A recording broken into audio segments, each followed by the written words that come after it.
ሰላም ጤና ይስጥልን እንዴት ናችሁ? ዛሬ ማሳያችሁ ኪኒኒዎችን እንዴት ማስዋጥ እንዳለብንና መች ሰዓት ማስዋጥ እንዳለብን ልነግራችሁ መጥቻለሁና እስከ መጨረሻ እንድትከታተሉኝ ጠይቃችኋለሁ። ይሄ አሁን ያሳያችሁ መሳሪያ ቦሊንግ ገን ይባላል። እሱ ካሌለ በውሃ ማስዋጥ ብዙም ያስቸግራል። ስለሆነ አንደኛችን መሳሪያ መጠቀም አለባችሁ። የሚጠቅማችሁም መድኃኒቶች እንዳይባክኑ ነው የምጠቅማችሁ። ሁለተኛ ደግሞ ምናስርበት ቦታ አሁን ይሄ በሬ በጣም እያስቸገረን ነው ያስዋጥነው 12 በሬ ነው ያስዋጥኩኝ።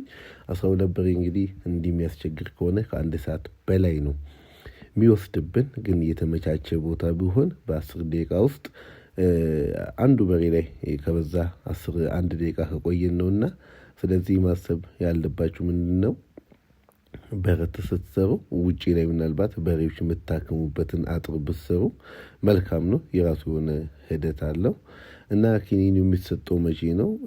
በሬዎቹ ከገቡ በ14ኛ ቀን 14 ቀን እያደረግን በየ14 ቀኑ ሁለቴ ብንሰጥ መልካም ነው። ለምንድነው ሁለቴ የምንሰጠው?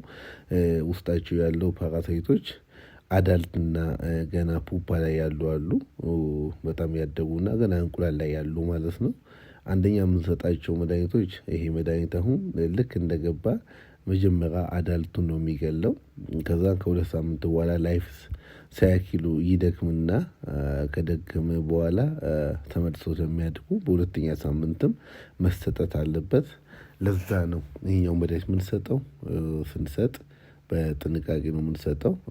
አሁን ባሳያችሁ መሳሪያ ስንሰጥ ምንድነው አንደኛ በጉሮሮ ስናስገባ ወደ ሳምባ እንዳይሄድ እጅግ በጣም መጠንቀቅ አለብን። በዚህ ሰዓት እጅግ በጣም መጠንቀቅ ያለብን ምንድነው ድንገት ወደ ሳምባ የሚሄድ ከሆነ ሌላ ነገር ስለምንፈጥር በዚህኛው መንገድ መስጠት አስፈላጊ ነው። ኪኒኒውን የምትፈልጉ ሰዎች ማግኘት የምትፈልጉ ሰዎች እኔ ጋር መውሰድ ትችላላችሁ። ለዚህ ቤት ኮሜንት እየሰጠው ነው። ለምን ከስሩ ጨለማ ስለሆነ ይሄኛውን ቤት መክፈት የሚቻል ከሆነ እንድከፍቱት እየነገርኳችሁ ነው። ከላይ የሰሩበት እንጨት ያው ለመኖ መደርደሪያ የተሰራ ቆጥ ነው። ለዛ ነው ይሄኛው ምክራቸው። እነዚህ በሬዎች ከገቡ አንደኛ ወራቸው ነው። መካከለኛ ለውጥ ነው ያላቸው። የመጀመሪያ ሕክምና እኔ ነኝ ያደረኩላቸው። በሁለተኛው ዙር ኪኒኒ ልሰጣችሁ ነው የመጣሁኝ። እነዚህ በሬዎች እነዚህ ቆንጆ ለውጥ አላቸው። ምናልባት ቀጣይ ቪዲዮ ላይ ስገቡ ፎቶአቸውን ገባ መሃል ያነሳነው አለ ስለሆነ እሱን አስቀምጥላችኋለሁ።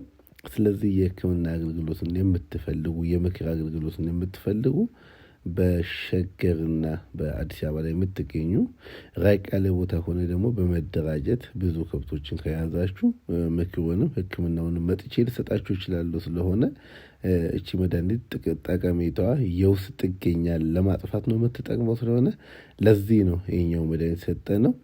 እስካሁን ከእናንተ ጋር የቆየሁኝ አብዲ ቤት ነኝ። መልካም የስራ ቀን